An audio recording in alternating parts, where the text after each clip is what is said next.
नमस्कार दोस्तों, आज हम इस वीडियो में कला सेतु कक्षा 6 के त्रिभुज चैप्टर को करेंगे। तो वीडियो को करते हैं शुरू। चलिए, त्रिभुज।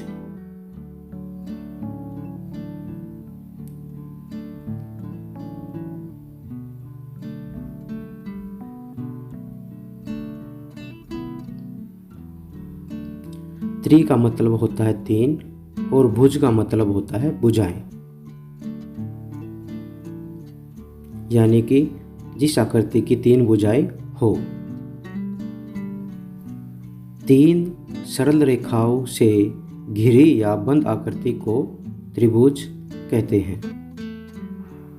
आओ बच्चों, हम नीचे दी गई कुछ आकृतियों को देखते हैं, नंबर 1 पर, नंबर 2 पर और नंबर 3 पर। क्या आप बता सकते हैं कि उपयुक्त आकृतियों में से कौन कौन सी आकृति त्रिभुज है? तो इसमें से ये आकृति त्रिभुज है। कारण यह है कि यह तीन सरल रेखाओं से घिरी हुई है।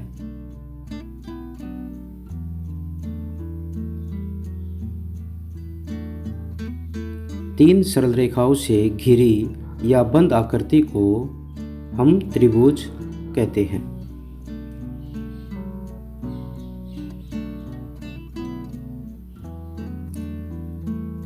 त्रिभुज की तीन भुजाएं होती हैं।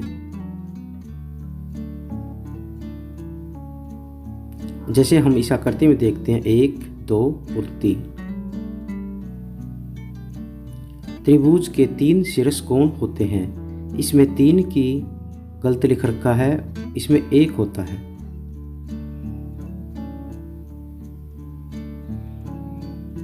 त्रिभुज में 3 कोण होते हैं, 2 कोण आधार कोण होते हैं और 1 कोण शीर्ष कोण होता है।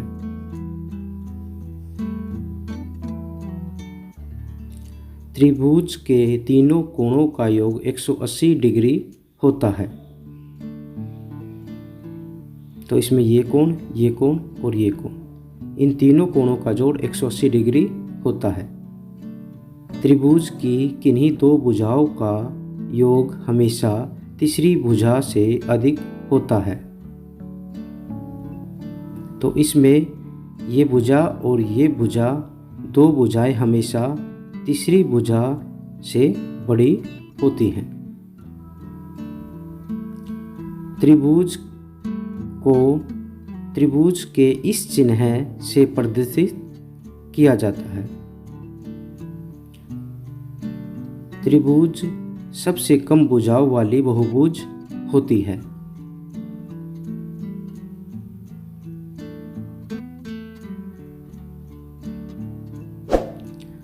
त्रिभुज दो प्रकार की होती हैं, एक तो भुजाओं के आधार पर और एक कोणों के आधार पर। सबसे पहले हम भुजाओं के आधार पर जानेंगे। सबसे पहले होता है समबाहु त्रिभुज। इनके अगर नाम को हम समझ लेंगे तो इनकी परिभाषाएं समझने में हमें आसानी होती है। तो सबसे पहले हम समबाहु त्रिभुज के बारे में जानेंगे।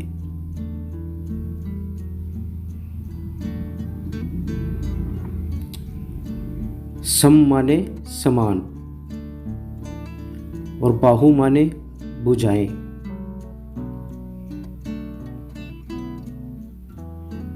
त्रि माने 3।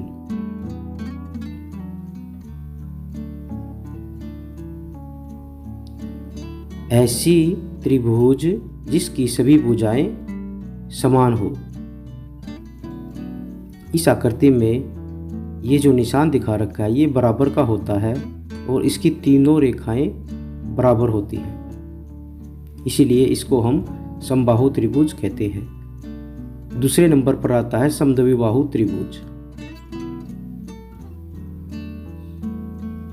इसके भी हम नाम को अलग से लिख कर देखेंगे ताकि हमारी समझ में आ सके।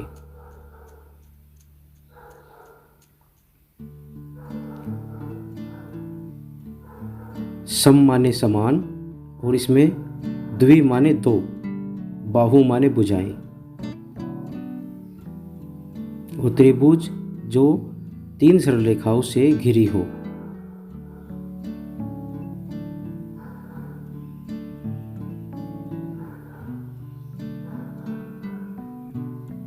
ऐसी त्रिभुज जिसकी कोई 2 भुजाएं समान हो, उसको हम समद्विबाहु त्रिभुज कहते हैं। ये हमारा आधार हो गया और ऊपर की 2 भुजाएं होती हैं, ये भुजाएं हमारी समान होती हैं, इसीलिए इसको हम समद्विबाहु त्रिभुज कहते हैं। इसके बाद है विषमबाहु त्रिभुज। विषम माने असमान, यानी उसकी कोई भी भुजा समान न हो। त्रिभुज जिसकी कोई भी भुजा समान न हो, इस त्रिभुज की सभी भुजाओं में अंतर पाएगा। ये हो गई हमारी भुजाओं के आधार पर त्रिभुज। और दूसरा है कोणों के आधार पर त्रिभुज का नामकरण। इसमें हम सबसे पहले समकोण त्रिभुज के बारे में जानेंगे।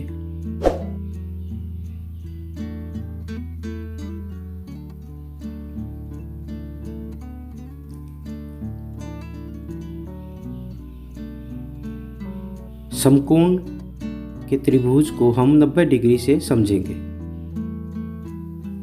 जिस त्रिभुज का कोई एक कोण 90 डिग्री का हो, उसे हम समकोण त्रिभुज कहते हैं।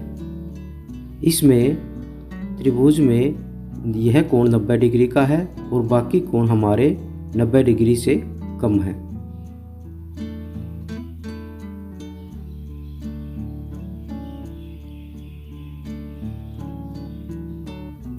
दूसरा है न्यून कोण त्रिभुज।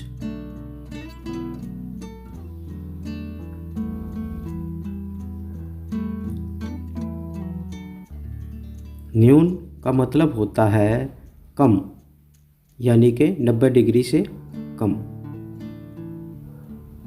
इसकी परिभाषा को पढ़ते हैं। जिस त्रिभुज का प्रत्येक कोण 90 डिग्री से कम हो, इस त्रिभुज का हर कोण 90 डिग्री से कम पाएगा और इसके कोणों का योग 180 डिग्री होता है। यह कोण हमारा 60 डिग्री का और ये वाला भी 60 का और ये वाला भी 60 का होगा। उसके बाद है अधिक कोण त्रिभुज।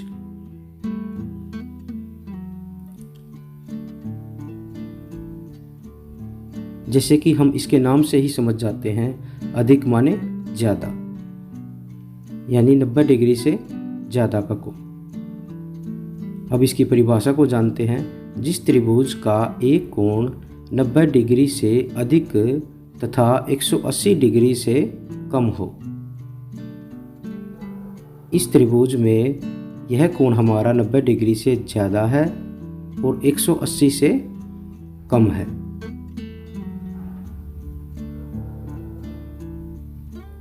और बाकी कोण हमारे 90 डिग्री से कम है।